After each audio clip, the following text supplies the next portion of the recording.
Excuse me. Guten Abend, mein Freund. Obviously, a bit of a shout out to the Germans there after their frankly outrageous and dumbfounding victory over the Brazilians.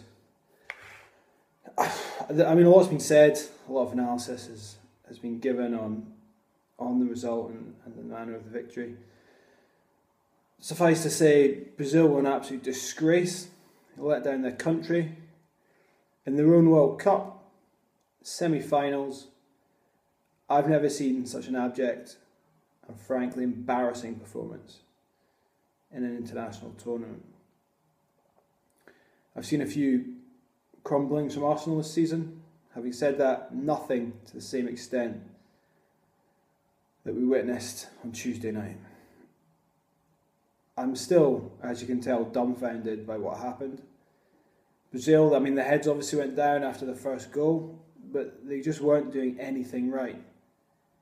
Really, really, really basic amateur Sunday League style performance. And even in my Sparta days, when we'd have a huge one the night before, I don't think you'd see anything on the same level as that.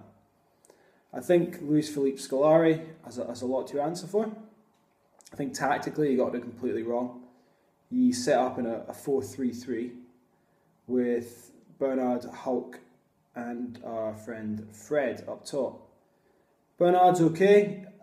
Why you'd throw an inexperienced player into a World Cup semi-final when he's not played really that much so far is one question. The second question is why you would play a 4-3-3 when you know Germany are going to pack midfield with 5 technically very good and incisive players.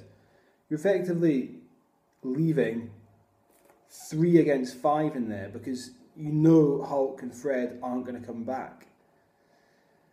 His second mistake was putting David Luiz as captain, a highly emotive and temperamental character who clearly couldn't organise the back four. The back four are an absolute shambles. I think if you look at them individually, you might say, oh, they've got a good pedigree, they've won the Champions League, blah, blah, blah, blah. But I think if any good team in the Champions League came up against those 4 defenders together, even on paper, you'd fancy your chances of scoring a few goals. Marcelo was hopeless, wildly out of position, time and again. The real problem was the lack of organisation in the back four. Obviously, that's Thiago Silva's job. But I've discussed this with Murray Johnston. And the first thing you get taught when you're playing in a back four at a very low level is that one of the centre-backs has to organise the whole defence. When you push up, when you sit back, one goes, one sits, etc. And for that not to be in place for an international team of Brazil's calibre in a World Cup semi-final is mind-boggling. And I think that has to come down to the coach. Chris Gray has got in touch. He asked me to clear something up, and he also had a question. He asked me to clear up his Costa Rica bet. He was concerned that people would think he had a gambling problem because he was going to win £6,000, so he must have put a lot of money on. He didn't put a lot of money on, but he does have a gambling problem. Okay. Another upsetting thing from the Germany game was Miroslav Klose breaking the record for all-time top goal scorer in the World Cup. A heartbreaking moment, I think, for anyone who likes good strikers. He's a limited, average player who's been playing in good teams for years. It is testament to his longevity that he's still going, but even the scrappiness of his goal against Brazil just sort of summed him up as a striker. He's gone ahead of Brazilian Ronaldo, probably the second best striker ever to grace a World Cup. He's gone ahead of Just Fontaine with that ridiculous record, and Gerd Miller as well, who was a fantastic striker. It brings me no happiness to see Miroslav Klose at the top of that chart, and I think people will look back. And well, I mean, hopefully Thomas Müller can overtake him, because Thomas Müller is twice the player that Miroslav Klose is. Excuse me. Now I know what you're thinking. You're thinking, it's past 8 o'clock, Mickey's drinking tea with his track record for not being able to sleep. Has he lost the plot? No, it's a herbal tea, so it's okay. If we look ahead, actually, there's a couple more things on the Germany-Brazil game. Germany played an extremely high pressing game, closing down their opponents particularly quickly. I think the core of the team, I've probably learned that from Pep's approach at Bayern, and they brought that into the national team, and it clearly paid dividends against Brazil. They've not given the players any time on the ball. But again, it wasn't even really so much that Germany played particularly well. The Brazilians just weren't marking at all. They were losing challenges, they were mucking around. They were an absolute embarrassment, to be fair.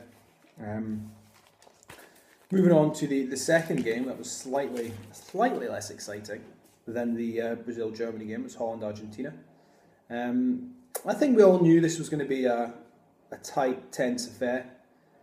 There were two outstanding individuals on display in this game, Javier Mascherano and Ron Vlaar.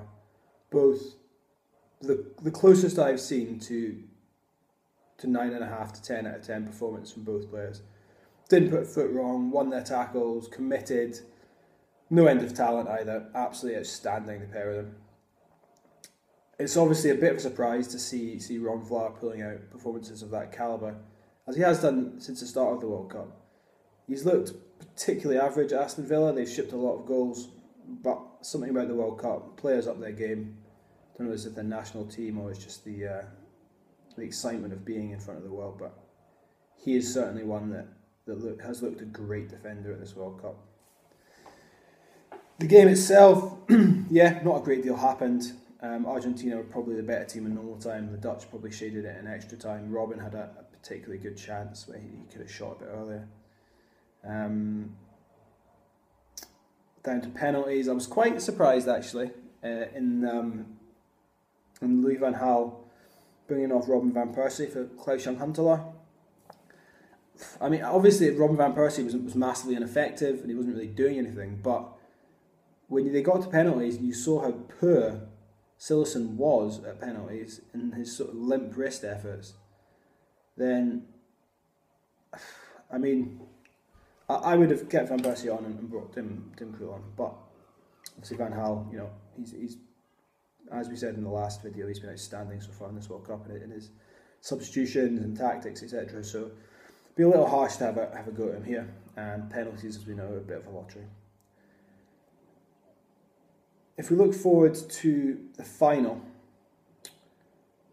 Germany against Argentina, Chris, I don't have a gambling problem, Gray, has won £1,000 as he predicted this at 14-1 in the group stages. So well done, Chris. As to who I think will win, I think Germany are overwhelming favourites. I don't think they have peaked too early in the semi-final. To me, that looked like a training game for them. They didn't seem to take too much out of them. Argentina haven't been impressive throughout the whole tournament. I think that Germany will probably take this 2-0, 2-1. I think it will be tight maybe for a while, but provided that Messi's kept an eye on, as Nigel de Jong did against in the Holland against Argentina. I don't see the Germans having too many problems with this fairly limited Argentina team. I should have done this before the final, but third, fourth place playoff, I don't think anyone really cares. It'd be nice to see Brazil get spanked again, but probably a score draw, 2-2. I don't know. There's been quite a lot of calls for this game to be shelved, and I'd probably go along with that. Players don't want to be there. You obviously don't want to play getting an injury before the start of the league season. It seems like a way for FIFA to make more money, personally, but that's just my opinion. I mentioned earlier that Chris Gray had asked me a question. He'd asked whether Luis Felipe Scolari should have learned from Maradona's mistakes when Maradona played too many attacking players against Germany in the last World Cup.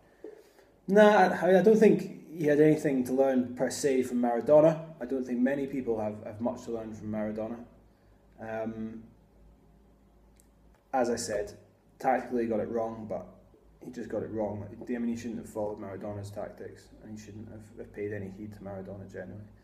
He just got it wrong on the night, and he should be ashamed of himself. I hope you've enjoyed the sort of the musical score at the beginning and the new visuals behind me. Heed, if you're watching, that's South America right there, mate. Okay, anyway, thanks for watching. Thanks to new subscribers. We're back probably on Tuesday with a sort of catch up on the World Cup final, a look back at the tournament itself, a look back at who I think have been the best team, player by player. Please feel free to post any comments, put up who you think the best 11 of the World Cup have been. Any questions, just bang that on the YouTube channel. Alright, arrivederci, bye bye.